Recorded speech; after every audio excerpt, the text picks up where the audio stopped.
मोक्षमार्गस्य नेतारं देतारं कर्मभूव्रतां ज्ञातारं विश्वतत्त्वानां वन्दे तद्गुणलब्धये।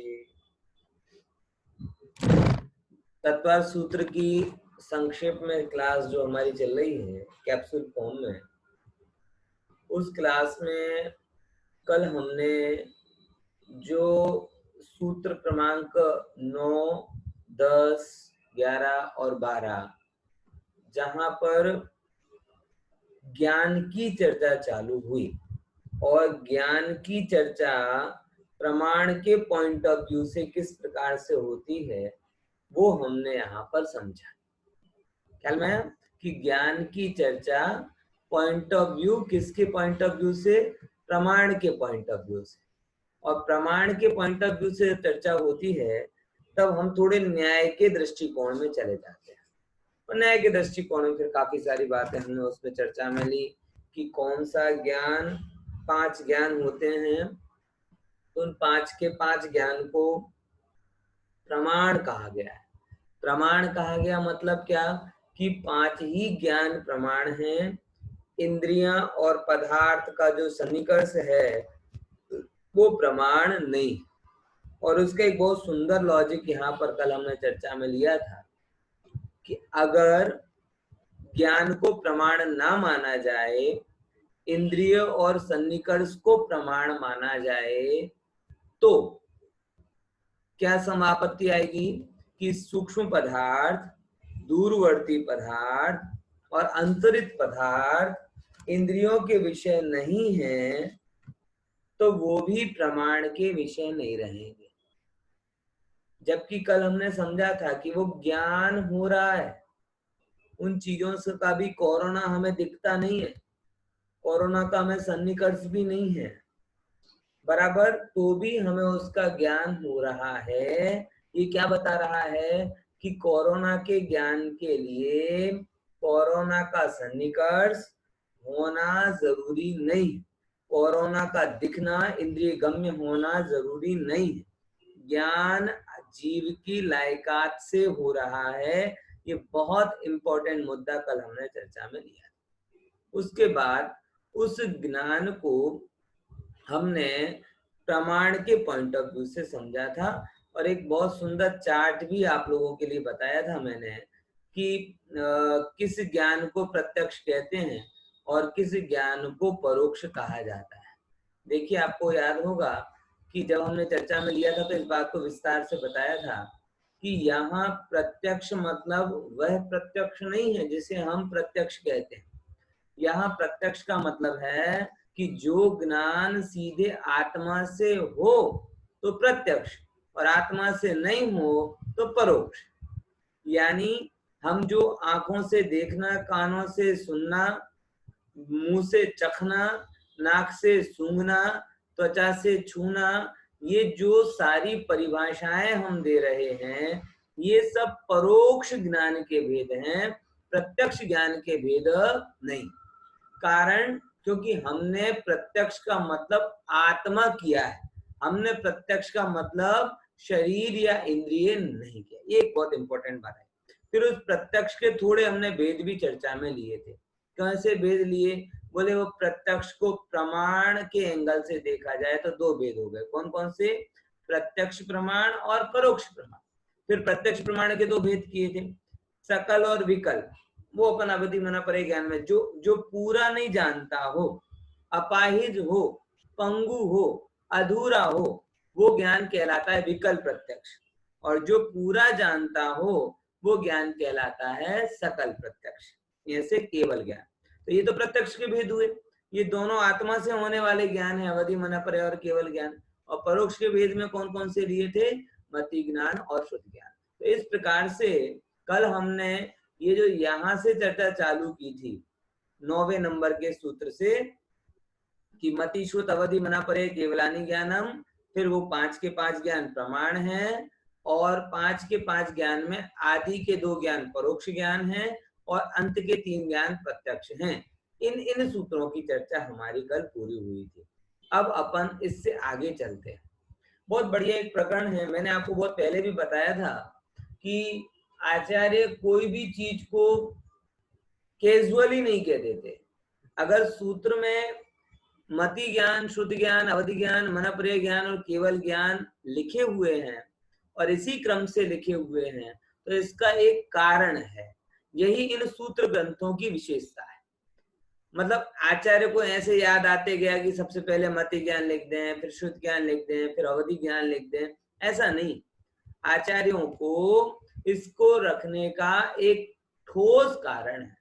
मैं बहुत विश्वास के साथ में कह सकता हूं कि ये बात आप लोगों में से बहुत कम, शायद एकाध कोई पता हो तो बात, कि मति ज्ञान को सबसे पहले क्यों लिया, केवल ज्ञान को सबसे लास्ट में क्यों लिया, तो वो यहाँ पे बताते हैं। देखो, क्रम बताया, क्रम का कारण, ये जो भी बताया जा रहा है ये सर्वार्थ सिद्धि आदि ग्रंथों के आधार से बताया जा रहा है। सर्वार्थ सिद्धि ग्रंथ हुआ, फिर राजवार्तिक ग्रंथ हुआ, फिर बहुत सारे ग्रंथ हैं जिन ग्रंथों में इस बात को बताया जाता है।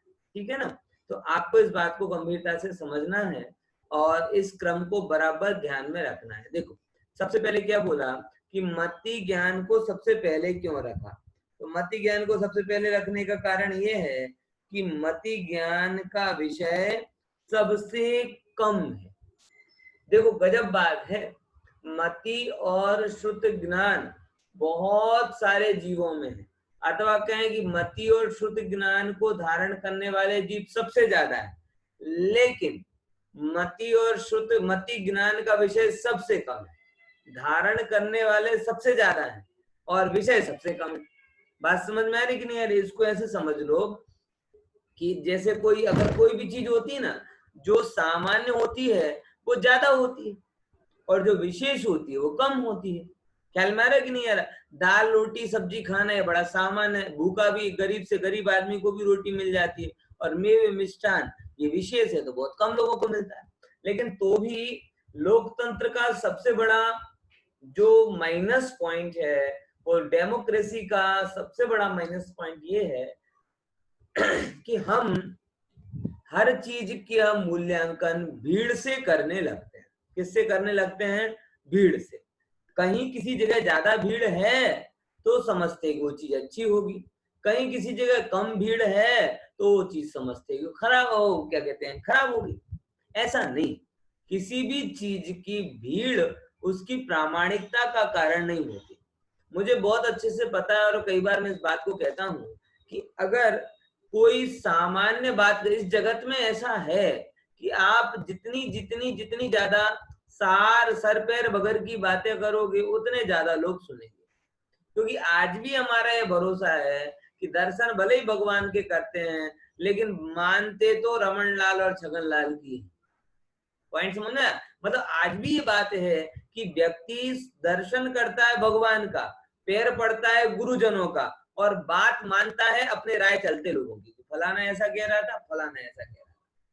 भीड़ से सत्य का मूल्यांकन करना ये सत्य के साथ सबसे बड़ा अन्याय है।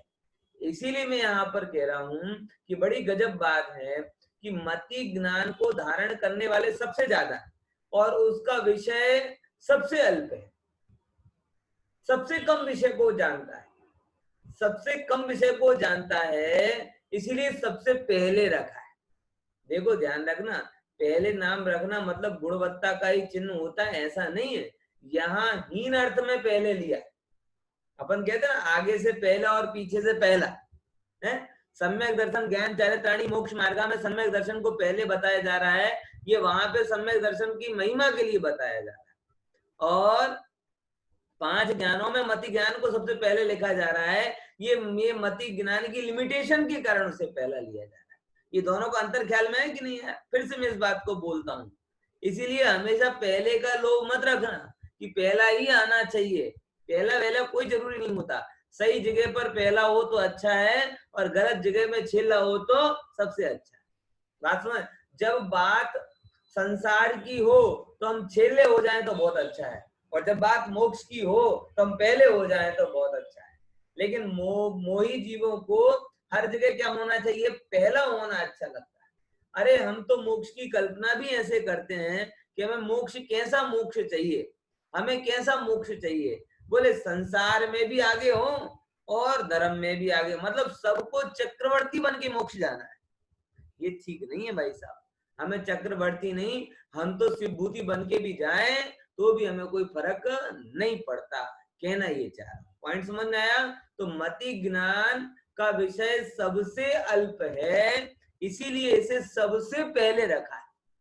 फिर से, मति ज्ञान में जो पहला नंबर का रखा है वो उसकी गुण के कारण नहीं लिखा, उसकी लिमिटेशन के कारण रखा है।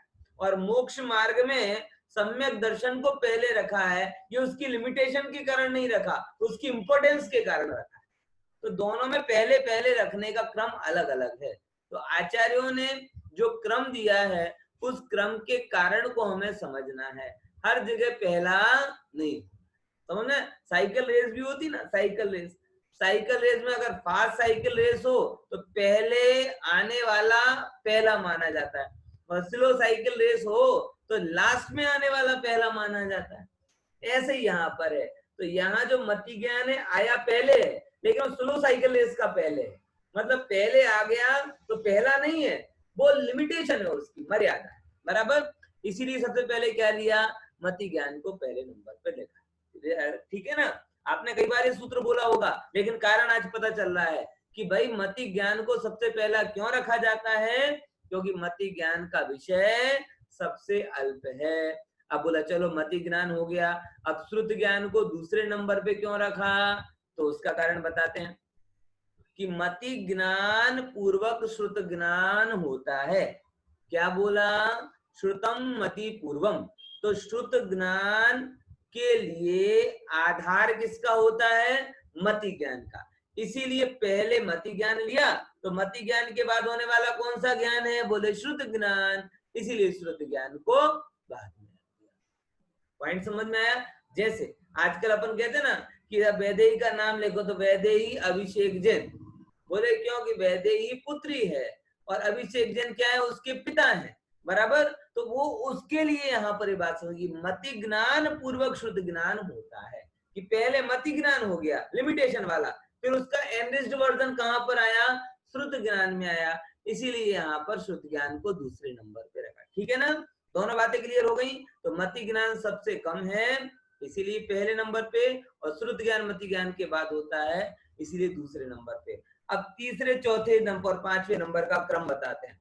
बड़ा गजब है कि श्रुत ज्ञान, मना पर अवधि ज्ञान, मना परे ज्ञान और केवल ज्ञान, इन तीनों में विशुद्धि और विषय ग्रेजुअली अधिक अधिक अधिक अधिक है। समझ में आया? क्रम से क्या होते जाते हैं, जैसे इसको समझो। अवधि ज्ञान वाले के अंदर विशुद्धि कम होगी। अरे विशुद्धि कम तो होगी, कई बार तो अशुद्धि भी अधिक हो सकती है, क्योंकि अवधि ज्ञान मिथ्या भी हो सकता है। लेकिन यहाँ मिथ्या अवधि ज्ञान वाले की चर्चा नहीं चल रही, यहाँ तो सम्यक अवधि ज्ञान वाले की चर्चा चल रही है। तो सम्यक अवधि ज्ञानी तो क्या कहते हैं, देव गति के देव भी हो सकते हैं, त्रियंच गति के त्रियंच भी हो सकते हैं, मनुष्य गति के मनुष्य भी हो सकते हैं, गृहस्थ मनुष्य भी हो सकते हैं, व्रती मनुष्य भी हो सकते हैं, देशव्रती भी हो सकते हैं। यानी जो अलग अलग स्तर के लोग हैं उन सबको अवधि ज्ञान हो सकता है। तो ये अवधि ज्ञान में विशुद्धि कम होती है। क्या कम होती है? उस अवधि ज्ञान में विशुद्धि कम होती है, इसीलिए उसे तीसरे नंबर पर रखा। क्लियर? अब देखो जरा आगे कि अवधि ज्ञान से कंपलसरी अधिक विशुद्धि किसको होगी? मना पर्याय ज्ञानियों को। क्यों होगी? उसका बहुत स्पष्ट कारण है कि मना पर्याय ज्ञानी मात्र तीनों चारों गतियों में होते हैं कि मनुष्य गति में होते हैं? मात्र मनुष्य गति में होते हैं। और गजब आपको बताऊं कि मनुष्य गति में भी संकितियों को भी ये नहीं होता, पांचवें गुण स्थान वालों को भी नहीं होता। कंपलसरी मति श्रुति ज्ञान के लिए हमें क्या होना चाहिए? मति श्रुति ज्ञान के लिए कंपलसरी मुनि अवस्था होनी चाहिए। यानी स्वाभाविक रूप से सिद्ध हो जाता है कि अवधि ज्ञान वाले तो चारों गतियों वाले थे, बराबर, गृहस्थ भी थे, लेकिन मना पर्याय ज्ञान वाले कंपलसरी कौन होते हैं? मुनि ही होते हैं। इसलिए यहाँ पे विशुद्धि और ज्यादा है। और फिर आगे बढ़े, सो केवल ज्ञान, बोले केवल ज्ञान में तो स्पष्ट ही है कि मना पर्याय ज्ञान तो संजुलन कसाय चौकड़ी के सद्भाव वालों को होता है, बराबर। और केवल ज्ञान, बोले केवल ज्ञान तो सब कसायों के अभाव वाले जीव को ही होता है। इससे क्या सिद्ध हुआ कि सर्वाधिक विशुद्धि कहां पर थी? बोले सर्वाधिक विशुद्धि केवल ज्ञान की दशा में। पॉइंट समझ में आया कि सर्वाधिक विशुद्धि कहां पर है? केवल ज्ञान की दशा में है। इसीलिए जो एक यहाँ पर एक ऑर्डर बताया जा रहा है कि सबसे कम विशुद्धि अवधि ज्ञान वाले की होती है, उससे अधिक विशुद्धि मना पर्याय ज्ञान वाले की होती है, उससे अधिक विशुद्धि केवल ज्ञान वाले की होती है। पॉइंट समझ में आया? लॉजिक बैठा कि अवधि ज्ञान वाला चौथे गुण स्थान वाला भी हो सकता है, मिथ्या दृष्टि भी हो सकता है, गृहस्थ भी हो सकता है, चारों गति का जीव हो सकता है। मना पर्याय ज्ञान वाला नियम से छठे सातवें गुण स्थान वाले होंगे, मुनि ही होंगे। लेकिन केवल ज्ञानी कौन होंगे? बोले केवल ज्ञानी मात्र 13वें गुण स्थान वाले महावीतरागी सर्वज्ञ परमात्मा ही होते हैं। इसीलिए जो न्याय दिया कि सबसे ज्यादा विशुद्धि जिनकी है उनको अपन कहते हैं, सबसे लास्ट में स्थान दिया। इसीलिए कहते हैं ना, इंग्लिश में बहुत स्मार्टली बोला जाता है, and last but not least. वो चीज यहाँ घटित हो जाती है कि केवल ज्ञान को भले ही लास्ट में बोला जा रहा है, लेकिन वो लास्ट नहीं है, वो अत्यंत महिमाशाली है। इसलिए मैं आपको एक कहता हूं कि कभी किसी प्रोग्राम में अगर आपको लास्ट में बुलाया जाए, कभी किसी जगह आपका नाम लास्ट में लिया जाए, कभी कोई आपको लास्ट में कॉल करे, तो आप घबराना नहीं, आप ये समझ लेना पॉजिटिवली कि वो आपको केवल ज्ञान के जैसा महिमाशाली मानता है, इसीलिए आखिरी में याद कर रहा है। देखो भैया, मैं बीच में प्रकरण के साथ में बात कह देता हूं कि मान अपमान है ना, ये संयोग से कम डिपेंड करता है, आपकी मनस्थिति पर ज्यादा डिपेंड करता है। ये मेरी बात को आप बहुत गहराई से समझ लेना कि आपको ही लगता है कि इस पर्टिकुलर परिस्थिति के कारण मेरा अपमान हुआ, पर्टिकुलर परिस्थिति के कारण मुझे बुरा हुआ, ऐसा नहीं है भाई साहब। मान अपमान परिस्थिति पर डिपेंड नहीं है, मान अपमान आपकी मनस्थिति पर डिपेंड है। आप चाहोगे तो कहीं भी आपको अपमान नहीं लगेगा, और अगर नहीं चाहोगे तो हर जगह आपको अपमान लगेगा। इसीलिए जितना उपाय आप परिस्थितियों में करते हो, उतना उपाय अगर आप मनस्थिति में कर लो तो आपको कहीं अपमान जैसी फीलिंग नहीं है, आप स्थित प्रज्ञ हो जाओगे, आपकी बुद्धि एकदम संतुलित हो जाएगी। सारे भ्रम इसी के तो ही हैं, सारी समस्या भी तो इसी की है कि हम किसी चीज को बहुत ज्यादा तवज्जो दे देते हैं और तवज्जो देने वाली चीज को तवज्जो नहीं देते हैं, इसीलिए दुखी होते हैं। इसलिए मैं सबसे निवेदन करता हूं कि भाई इसने ये क्यों किया, उसने वो क्यों किया, उसकी समस्या वो जाने, आप तो अपने लक्ष्य पर ध्यान दो। आत्मार्थी जीव के लिए एक गुण होना चाहिए कि अगर हमें मोक्ष मार्ग पे आगे बढ़ना है तो हमें हरेक की बात को, हरेक परिस्थिति को अवॉइड करते हुए आत्म कल्याण के अनुसार विचार करते हुए जाना है। ठीक है ना, ये थोड़ी एक्स्ट्रा बात थी जो मैंने आपको कही। अब जरा अपन आगे चलते हैं, ये पांचों ज्ञान की डेफिनेशंस पर आते हैं। तो पांचों ज्ञान की डेफिनेशन में बहुत अच्छी एक बात आती है, मति ज्ञान। बड़ा सरल सी परिभाषा है, कई बार आपने सुनी होगी, वो आगे सूत्र में भी आएगी, तदिंद्रिया निंद्रिय निमित्तम, लेकिन अभी प्रकरण के अंतर यहाँ पे ले रहे हैं। देखो क्या बोले, मति ज्ञान किसे कहते हैं? तो इंद्रिय और मन की सहायता, इसमें प्रिंटिंग टाइपिंग मिस्टेक बहुत ज्यादा है, आप उस पर ध्यान मत देना, जो मैं बोल रहा हूं उस पर ध्यान देना। इंद्रिय और मन की सहायता के द्वारा मूर्त और अमूर्त पदार्थों को जानना, वो कौन सा ज्ञान कहलाता है? मति ज्ञान। फिर से जरा एक बार समझ लेना, मति ज्ञान किसे कहते हैं? तो बड़ी सरल सी परिभाषा है, मैं बोलूंगा आप दोहराते जाना, भले ही मैं सुनूं या ना सुनूं, लेकिन आपको बोलना है, बराबर। इंद्रियों और मन की सहायता के द्वारा इंद्रिय और मन की सहायता के द्वारा मूर्त अमूर्त पदार्थों को जानना, मूर्त अमूर्त पदार्थों को जानना। यानी देखो यहाँ पे 3 चीजें आती हैं। पहले नंबर की बात किसकी सहायता से, दूसरी नंबर की बात किसको, और तीसरे नंबर कहलाता है कौन। ठीक है, ये पूरी परिभाषा को अगर आप डिवाइड करोगे तो 3 मुद्दे आ जाएंगे। कौन कौन से? किसकी सहायता के द्वारा, किसको और कौन। कारण कौन है, सब्जेक्ट कौन है और कर्म कौन है। बराबर। तो सबसे पहले ये बात किसकी चल रही है? बोले मति ज्ञान की चल रही है। तो मति ज्ञान है। बराबर। अब मति ज्ञान क्या करता है? बोले मति ज्ञान मूर्त और अमूर्त पदार्थों को जानता है। कौन कौन से पदार्थ बोल रहे हैं? मूर्त पदार्थ और अमूर्त पदार्थ। मूर्त मतलब क्या? जो दिखाई दे वो मूर्त, और जो नहीं दिखाई दे वो अमूर्त। हाँ जी या ना जी? है बोलो। फिर से मैं बोलता हूं कि जो दिखाई दे वो मूर्त, और जो नहीं दिखाई दे वो अमूर्त। परिभाषा बराबर है कि कुछ कमी है इसमें? बताओ। हाँ खुशी बहन बोलो, बोलो।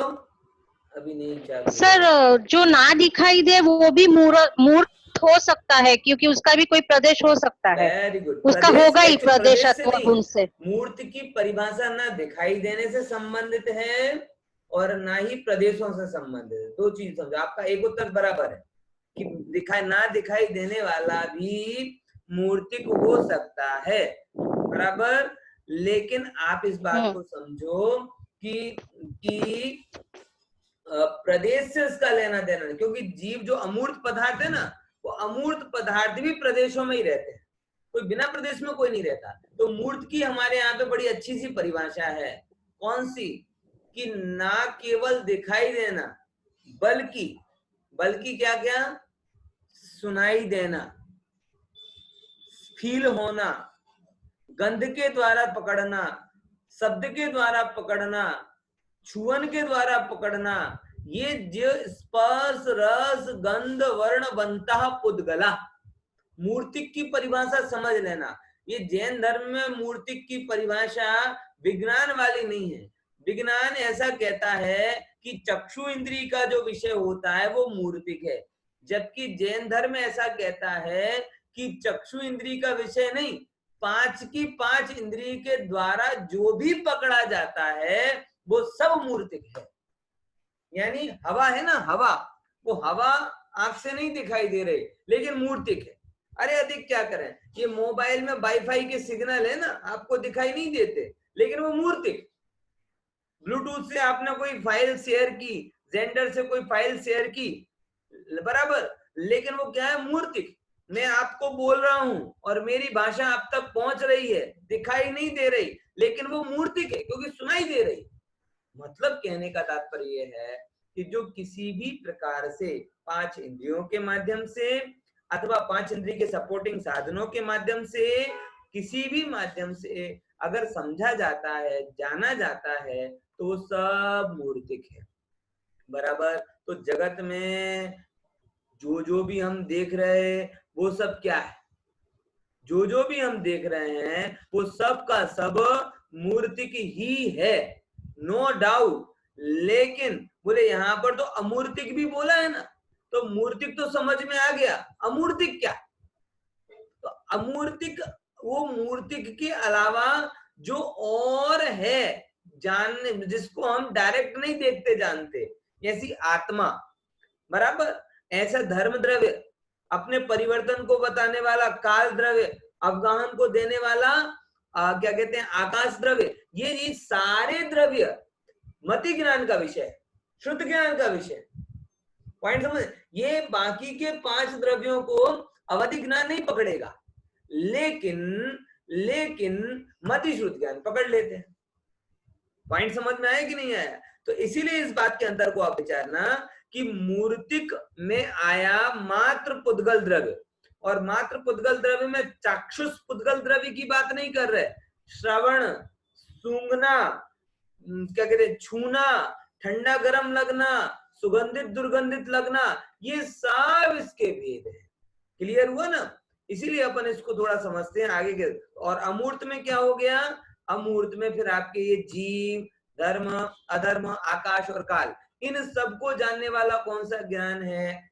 इन सबको जानने वाला मति ज्ञान। उसको खुलासा दिया, देखो उदाहरण दिया, हाथ से रुमाल का छूना, ये कौन से ज्ञान का है? स्पर्श मति ज्ञान का एग्जाम्पल है। कौन से मति ज्ञान का? स्पर्श मति ज्ञान का। हाथ से रुमाल को छुआ, ये कपड़ा है ना, कपड़ा, कपड़ा आपने छुआ, बोले सॉफ्ट है, ये कैसे जाना? बोले छूकर जाना। तो ये स्पर्श मति ज्ञान का एग्जाम्पल। रसना से आम चखना, रसना, रसना जिह्वा, जिह्वा के माध्यम से आपने आम को चखा, ये कौन से मति ज्ञान का एग्जाम्पल है? बोले रासायनिक मति ज्ञान का एग्जाम्पल है। नाक से खुशबू सूंघना, नाक से खुशबू सूंघना, बराबर, वो कौन सा एग्जाम्पल है? जैसे आम सुगंधित है, आपने जाना ना, माताएं बहनें तो बहुत एक्सपर्ट होती हैं। हम कभी कैरी लेने जाएं तो वो कहता है कि साहब क्या कहते हैं कि अच्छी मीठी है, मीठी है, और हमें तो कुछ पता नहीं चले। और कोई अनुभवी जाए हमारे साथ में, माताएं बहनें, वो यूं हाथ में लेती हैं, कहते ना ना आ तो खाटी है। बोलो 10-10 किलो आम की पेटी में हम रख लेते हैं, और उनमें से कौन से 4 आम सबसे ज्यादा मीठे हैं, ये माताओं बहनों को बहुत अच्छे से पता चल जाता है। हम देखते ही रह जाते हैं। ये किसका ज्ञान हो रहा है? बोले ये ज्ञान है नाक के द्वारा, मतलब गंध रूप मति ज्ञान, गंध रूप मति ज्ञान। फिर क्या देखा?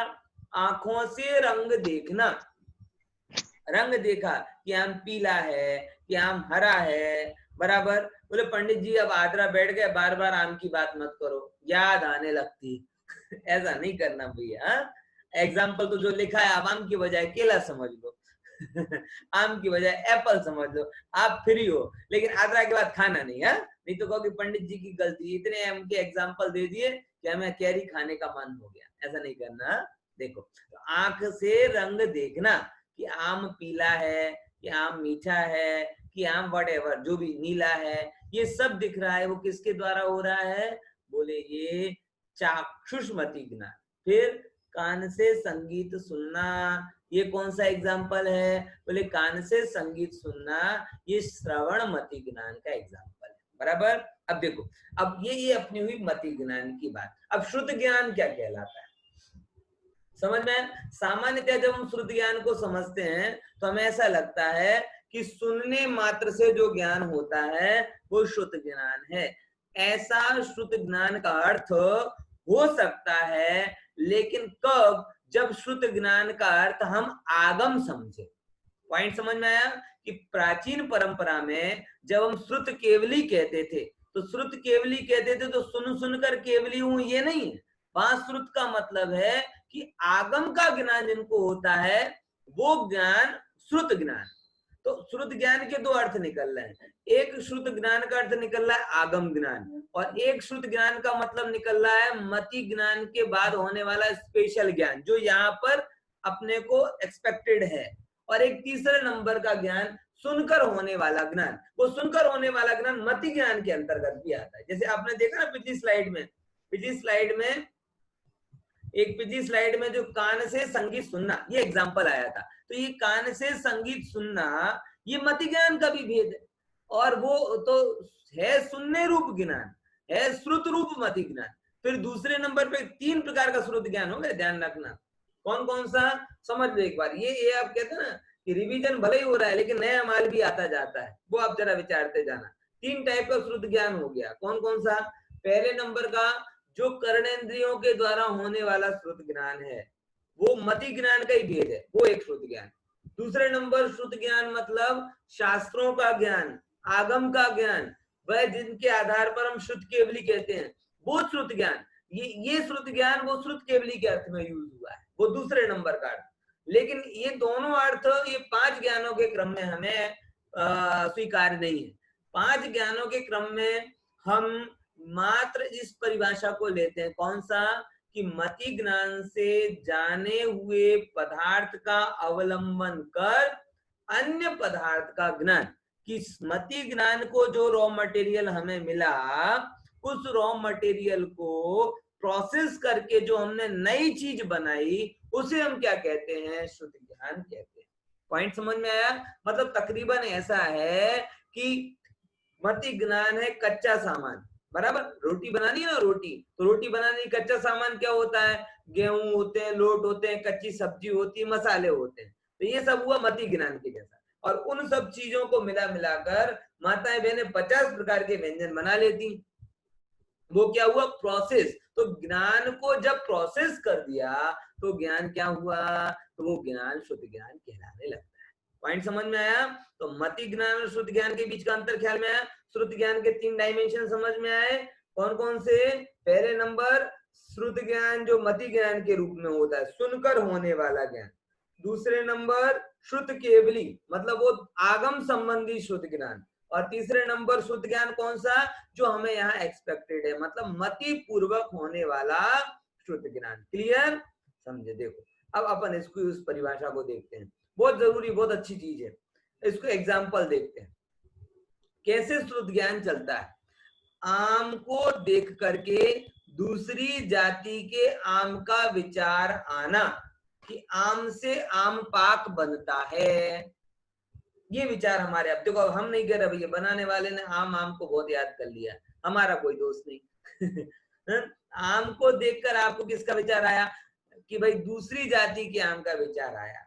बोले अभी कैरी, केसर कैरी को देखा तो हापूस का विचार आया, अथवा अधिक क्या कहें, आम को देखकर आद्रा का विचार आया। आम को देखकर आद्रा का विचार आया कि आम नहीं खाने चाहिए, आम क्यों, आद्रा क्यों आ गई। ये सब किसके अंदर आ रहा है? ये शुद्ध ज्ञान के अंतर्गत आ रहा है। देखो भैया, सबसे आप विचारना, 5 इंद्रियों से ग्रहण तो बहुत कम होता है, लेकिन जो हमारा शुद्ध ज्ञान है ना, वो शुद्ध ज्ञान एक्चुअली में हमारा साधक होना चाहिए था, लेकिन शुद्ध ज्ञान हमारा सबसे बड़ा शत्रु बन गया। कारण, क्योंकि शुद्ध ज्ञान में समीचीनता का तो स्थान दिखता नहीं है, और क्या गलतियां बहुत हो गई। गलतियां हो गई मतलब जीव जो भी विचार करता है ना, उल्टा पुल्टा ही करता है, उल्टा ही पुल्टा करता है। अब देखो सिंपल से है बात, कि अभी अड़ोस पड़ोस में दूर दर कहीं पे कोरोना का पेशेंट आया, मति ज्ञान ने क्या जाना कि मेरी से नीचे की बिल्डिंग में किसी का पेशेंट आया है। अच्छा सच बताओ, इतना विचार मात्र से आपके अंदर में संतोष हो जाता है क्या? कोई मति ज्ञान का होगा। अब जैसे ही आपने देखा, आपकी प्रोसेस चालू हो जाती। अब मैं अपना ही लाइव एग्जांपल देता हूँ कि मैं सुबह सुबह दूध लेने के लिए नीचे उतर रहा था। सुबह सुबह मैंने देखा कि एक आदमी पीपीई किट पहन के हमारे घर में चेक करने के लिए आया। अब घबरा गया मैं, क्यों, ये मेरे फ्लैट में तो अभी तक तो किसी को था नहीं, अब क्या हो गया? तो दूध लेकर आ गया, वो पहने हुए देखा। अब जब तक मैंने आया, बाहर दूध लेकर आया, फिर पूछा कि भाई वो सब हो गया ना, फिर पूछा कि कौन से क्या है वो, और बोला कि नहीं कुछ नहीं, हम तो डायबिटीज चेक करने आए। जैसे डायबिटीज चेक करने आए, मतलब हाँ शांति। क्यों भैया? मति ज्ञान तो दोनों सब्जेक्ट को बराबर देख रहा था ना, कि भाई पीपीटी किट पहन के आया, ये भी मति ज्ञान का विषय है, डायबिटीज है ये भी मति ज्ञान का विषय है, कोरोना की चेकिंग नहीं हो रही ये भी मति ज्ञान का विषय है। लेकिन श्रुत ज्ञान क्या प्रोसेस करता है कि जितनी देर वो पीपीई किट देखा, उतनी देर मगज में ये दिमाग चलता रहा कि अपनी बिल्डिंग में तो किसी को नहीं आ गया, अगर आ गया होगा तो हमें कितनी सावधानी रखनी पड़ेगी, बच्चों को बाहर नहीं निकालना पड़ेगा, हर चीज में कितना विचार, कितने विकल्प। और जैसे ये पता चला कि भाई नहीं कुछ नहीं, मतलब डायबिटीज को तो कोई रोग गिनते ही नहीं, अभी तो ये हो गया है, कोई भी रोग हो ये नहीं होना चाहिए। ये सब हम शुद्ध ज्ञान का गलत प्रयोग कर रहे हैं। हमें शुद्ध ज्ञान का प्रयोग ऐसे नहीं करना चाहिए। हमें शुद्ध ज्ञान का प्रयोग ऐसे करना चाहिए कि ओ हो, कल तक जो आदमी स्वस्थ दिखता था, बराबर आज वो आदमी बीमार दिखने लगा। पाप के उदय में कौन किसकी रक्षा कर पाता है? विचार करके तो देखो कि पाप का उदय आता है। मैं तो कई बार जब भी अपन साफ सफाई की बात करते ना बहुत ज्यादा, तो एक चिंतन ये भी आता है कि बताओ जब ब्रिटेन के प्रधानमंत्री को कोरोना आ गया तो कोई साफ सफाई में कमी रखी होगी क्या? है बताओ, हम और ऐसा कौन सा स्पेशल कर लेंगे, उससे ज्यादा साफ सफाई कर लेंगे क्या? अब तो WHO कह रहा है कि हवा में भी आ जाता है, और अगर हवा में भी आ रहा है तो तुम कहां से बच जाओगे, कितने बच पाओगे। देखो भाई, मैं बहुत गंभीरता से श्रुत ज्ञान के अवलंबन से ये बात आपको कह रहा हूं। श्रुत ज्ञान मतलब शास्त्र ज्ञान के आधार से आपको ये बात कह रहा हूं। आप बड़ी गंभीरता से समझना कि जो आपको बचाए हुए है वो आपका वैभट नहीं है, वो आपके उपाय नहीं है। अगर आज आप सुरक्षित हो, स्वस्थ हो, तो आपके उपायों के कारण नहीं हो, आपके पुण्य के उदय के कारण हो। ये श्रुत ज्ञान हर एक व्यक्ति को समझना चाहिए। अरे देखो तो कहाँ पे कौन कितना ध्यान रखने वाले जीवों को कहाँ कहाँ आता जा रहा है। जो भी बीमार होता है अब यही कहता है हमने तो बहुत ध्यान रखा था। कैसे होगा भैया, तुमने ध्यान तो रखा था लेकिन धर्म ध्यान नहीं रखा। पॉइंट समझ में आ रहा? तुमने इस देह का ध्यान रख के आर्तरोत ध्यान किया जिससे पाप बंधा, और उस पाप का फल रोग के रूप में आ रहा है। अब वो तुम इस देह का ध्यान कम करके आत्मा का ध्यान बढ़ा देते तो धर्म ध्यान होता, और उस धर्म ध्यान के फल से तुम्हें आरोग्य मिलता। इस नियम को समझना, ये श्रुत ज्ञान सच्चा श्रुत ज्ञान है। क्योंकि इस श्रुत ज्ञान में आपका दिमाग प्रोसेस तो कर रहा है लेकिन वो खोटी प्रोसेस नहीं कर रहा।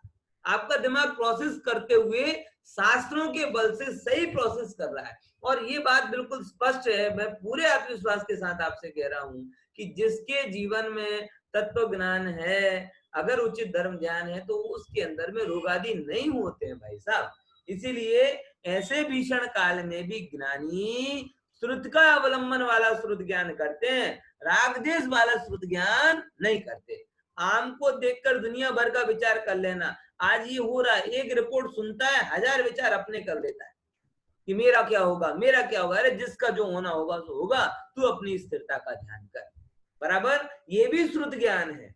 आप छापे में खबर देख देख कर मेरा क्या होगा, मेरा क्या होगा, ये विचार कर करके दुखी होना, ये भी श्रुत ज्ञान है। और छापे की खबर को पढ़ करके, अखबार की खबर को पढ़ के होता स्वयं जगत परिणाम, मैं पर का कर्ता का क्या, ये विचार भी श्रुत ज्ञान है। आप नक्की कर लो आपको कौन सा विचार करना है। एक परंपरा से मोक्ष का कारण बनेगा और एक परंपरा से अनंत दुख का कारण बनेगा। ये इतना ध्यान में रखना। बराबर। दूसरा एग्जाम्पल क्या दे रहा है, दर्पण में देखकर चेहरा अपने बारे में विचार कि मैं गोरा हो गया, काला हो गया। दर्पण में तो दर्पण दिखा लेकिन उसमें अच्छे बुरे का निर्णय कर लिया, वो अपना शुद्ध ज्ञान। देखो एक स्लाइड जल्दी जल्दी अपन कर लेते हैं। बिना मति ज्ञान शुद्ध ज्ञान नहीं होता, पता है। शुद्ध ज्ञान के बाद